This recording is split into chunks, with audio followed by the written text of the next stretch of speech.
Hello everyone, you're welcome once again to my YouTube channel. If this is your first time of stumbling on my channel, I want to say thank you so much for clicking the play button. And if you're a returning subscriber, you are my real MVPs. Thank you so much. So before I continue here, guys, please don't forget to subscribe. That is, click on the red subscribe button and turn on the notification bell so that when next I post a video, you'll be notified. So today I'm going to be talking about how to get out of a friend zone situationship. You'd agree with me that it's not actually a nice situation to be in, especially when you are expecting your friend to take the relationship to the next level, but the person is just comfortable making you just friends. It could be frustrating, I tell you. I've been in that situation before, and today I'm going to be sharing how I was able to get out of that situation. And honestly, I moved up to something better than friendship. So guys,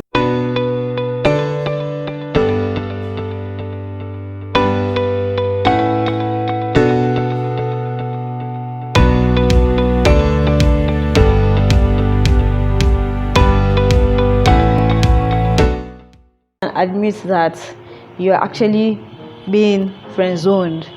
That is, you have put a lot in a relationship, in a friendship, and you have done a lot, invested a lot, and you're expecting that your friend will come up and say, okay, I like you and I want this to become more than friendship.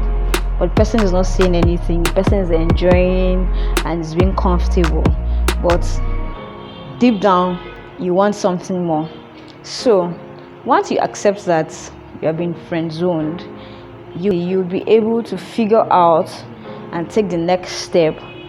Talk to yourself and tell yourself you're going to get out of this, and honestly you start to make efforts to get out. But if you don't accept it and you continue to live in denial that one day somehow that person is going to come and tell you, I want to also move to the next level, it might not happen. So the moment you identify, the earlier you identify, the better for you. The second thing to do is not to be needy. Most of us ladies tend to do this a lot. We feel, okay, we have a male friend that can come pick us in his car, go drop us in school, on church, or go to the market together or something, or take us to the salon, and we are being friends. You are enjoying the benefit, but it is actually not attractive at all, because agree with me that either a platonic friendship, business, or whatever relationship you have, if you are not the one having the control, having an upper hand, your partner will continue to feel that, okay, I could dominate because I'm still doing stuff for her. Yes, it's not, relationship and friendship is not like, it's a negotiation, but it's not like a business negotiation that is written on a piece of paper. So you have to renegotiate by not being needy. So in that way you have the upper hand. And don't forget that anybody that is willing to work out of a relationship holds the aces of relationship. So the more you show that, okay, you could live without that person, it makes it better. It sends a message that, okay, that partner doesn't feel the one and only almighty. So the third step is not to be available at every time for that friend. Don't be available when he calls you to come over and you just run there. Or perhaps if you are in a relationship where the both of you actually have sex with each other and you're just being friends, so at that point you make sure that you're not always available for that person. In economics, there's something that we used to say, that scarcity increases demand. So now once you make yourself scarce to that person, I'm telling you, the person wants to do everything possible to get your attention back to himself. So you have to try as much as possible not to be available every time. I'm not saying you should cut off totally, because that person is your friend as well. Don't be available every time. You get? Now The fourth point is reducing the amount of calls and messages you send to your friend.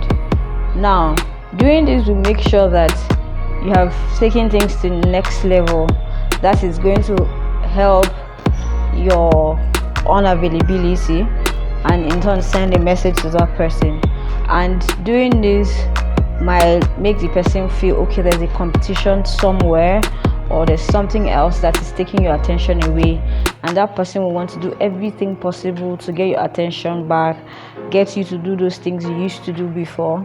That is if the person truly loves you, or truly likes you, or really wants to take the relationship to the next step, or is being scared of something. So the moment you don't always place the calls like you used to do, or send messages like you used to do, please, when you send messages to this friend and the person doesn't respond, don't be too clingy to the point of calling immediately you send the message. Yeah, it helps you a lot, and it will make sure that you're actually really working hard to get out of the friend zone situationship. The fifth point is to improve on yourself, develop yourself emotionally, mentally, and physically. I'm not saying you should hit the gym because of your friend. If you feel there's a need to work on your physical appearance, on your emotions, you have to do that. You're not doing that for anybody, but you're doing that for yourself. And trust me, this will make you attractive, not to that particular person, but to other friends, other opposite sex around you, and you get a better chance of getting what you want. The sixth step is to get a competition.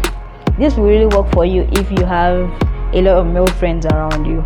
But my dear, if you don't, I'll drop a link somewhere here, and go and watch it and find out how you could make more friends. So getting a competition will make your friend realize that there's truly somebody somewhere that is contending or competing for you. So it makes that friend that has been there before the other person buckle up, do what he's supposed to do, speak up. Sometimes it makes it a challenge, and that person has to face it and come up to you and tell you that, okay, yeah, this is what I want from you, this is where I want us to be, this is where I want us to go. I'll say it works for me sometimes in my life, because I had this friend that was really cool. We did things together, hanged out together, did a lot of stuff, but I was expecting him to say, okay, this is what I wanted, but he didn't. But immediately there was somebody else that came around, and he saw that, oh, this guy is like taking my attention away. My dear sisters, I'm telling you, he opened up and told me, okay, this is what he actually wanted with me. So getting a relationship works a lot. In fact, I recommend this a lot. If you don't have other friends, please make sure you do. Make sure you make a lot of friends. This will help you. By the time this friend sees okay, you guys are hanging out, you put your pictures on social media, they tend to get jealous. Guys get jealous a lot, I'll tell you this. So now the next point is not to be afraid but to ask. I know for ladies this makes it very hard, because it might look as if you're being pathetic or you're being desperate, but I'm telling you, it's better to ask so that you know what to do and not to get your time wasted at all. So asking will not hurt you or hurt your partner, but instead this will make this will make you keep the friendship rather, and not to lose it, and tell you what is the next steps to take. Yeah, but before I go, let me add this last one. Be bold. Yes, I found out that so many ladies, because you like this particular person, you don't want to hurt their feelings, so whatever the person says goes by. I'm sorry, don't do that. Let him know your opinions, let him know what you want to do, and if he's not ready to stick, it's not something bad. Guys, I want to thank you so much for watching today's a nice time, and I hope you have learned something, and peradventure we have been friend zone, this will help you to leave your friend zone situationship. So guys, don't forget to click on the subscribe button and turn on the notification bell. I remain your friend till fighting.